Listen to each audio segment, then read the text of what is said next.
Hello बच्चों, let's read this question. Integration 1 plus x minus 1 upon x e raise to power x plus 1 upon x d x is equal to. तो हमें इस integral का value बताना है। क्या होगा, स्टार्ट कर लेते हैं हमारे की कॉन्सेप्ट से। की कॉन्सेप्ट देखो क्या हो जाएगा, हम जानते हैं integration u multiply v d x ये किसके इक्वल होता है, जहां पे u हम फर्स्ट फंक्शन बोल रहे हैं, v को सेकंड फंक्शन बोल रहे हैं। तो बाय पार्ट से देखो u एज इट इज आता है integration of v d x minus integration of d u upon d x और integration of v d x आ जाता है। और इस कंप्लीट का हम इंटीग्रेशन कर देंगे अगेन एक्स के रिस्पेक्ट में, ठीक है। जहां पे u यानी कि फर्स्ट फंक्शन होता है, v सेकंड फंक्शन होता है। इसका डिसीजन हम आइलेट से लेते हैं। आइलेट में देखो i का मतलब होता है इनवर्स ट्रिग्नोमेट्रिक फंक्शन, एल का मतलब होता है लॉगरिथमिक फंक्शन, ए का मतलब एल्जेब्रिक फंक्शन, टी का मतलब ट्रिग्नोमेट्रिक फंक्शन और ई का मतलब एक्सपोनेंशियल फंक्शन। तो आइलेट में अल्फाबेटिकल ऑर्डर में जो अल्फाबेट्स आ रहे हैं उसी हिसाब से हम फर्स्ट फंक्शन तय करेंगे, ठीक है। तो अब देखो हम हमारे इंटीग्रल को आई बोल लेते हैं। आई इज इक्वल टू देखो क्या है, integration of 1 plus x minus का 1 अपॉन एक्स और e raise to power x plus 1 upon x d x. तो अब देखो इसको तो एक बार हम कैलकुलेट करेंगे, उससे पहले if I dash is equal to integration of किसका है, एफ एक्स प्लस में एक्स एफ डैश एक्स और इसका डी एक्स, अगर ऐसे लिखा हुआ है तो वो देखो हम कैलकुलेट करते हैं कैसे आएगा, ठीक है। तो ये आएगा integration of F x d x, separate कर रहे हैं टर्म्स को, प्लस में integration of x f dash x d x. अब इनमें हम बाय पार्ट्स लगा लेंगे।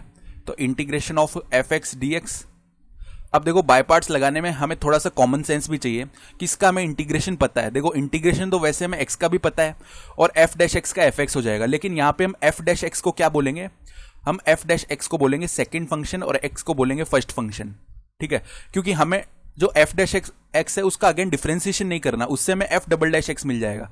यानी हमें टर्म को सिंप्लीफाई फॉर्म में रखने के लिए सोचना है, ठीक है। तो पहले तो देखो एक्स एज इट इज रहा, integration of f dash x हो गया एफ एक्स, ठीक है।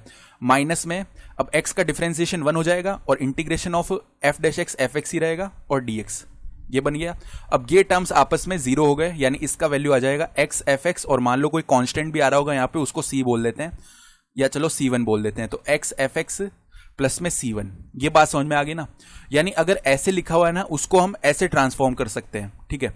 तो अब ध्यान से देखो, इसको हम सिंप्लीफाई करके लिखते हैं e raise to power x plus 1 upon x, ऐसे लिख दिया पहले तो, फिर प्लस में अब ये जो दो टर्म्स है ना, इनमें से x को कॉमन कर लिया तो अंदर क्या बच जाएगा 1 माइनस 1 अपॉन एक्स स्क्वायर और इनके मल्टीप्लाई में आएगा e raise to power x plus 1 upon x, ठीक है। इस कंप्लीट का क्या है, dx है। तो अगर हम बोल रहे हैं e raise to power x plus 1 upon x को fx, तो क्या ये x f डैश x बन जाएगा या नहीं बन जाएगा, एक बार देख लो। If e raise to power x plus 1 upon x is equal to fx, दोनों तरफ डिफरेंशिएशन करें तो e raise to power x plus 1 upon x as it is आएगा, फिर चेन रूल से x प्लस 1 अपॉन एक्स का differentiation 1 minus 1 upon x square, ये किसके इक्वल आएगा, f डैश x के। तो एक चीज नोट करो, ये क्या लिखा हुआ है एफ एक्स प्लस में x मल्टीप्लाई में f डैश x ही तो लिखा हुआ है। तो इसको हम डायरेक्टली क्या लिख सकते हैं, x एफ एक्स प्लस में c के फॉर्म में लिख सकते हैं। यानी i का वैल्यू क्या आ जाएगा, i का वैल्यू आ जाएगा x एफ एक्स क्या है, e raise to power x plus 1 upon x और प्लस में क्या आ जाएगा c, ठीक है। तो x e raise to power x plus 1 upon x plus में c, यानी कि ऑप्शन बी सही हो गया। I hope you understood this explanation. Best of luck.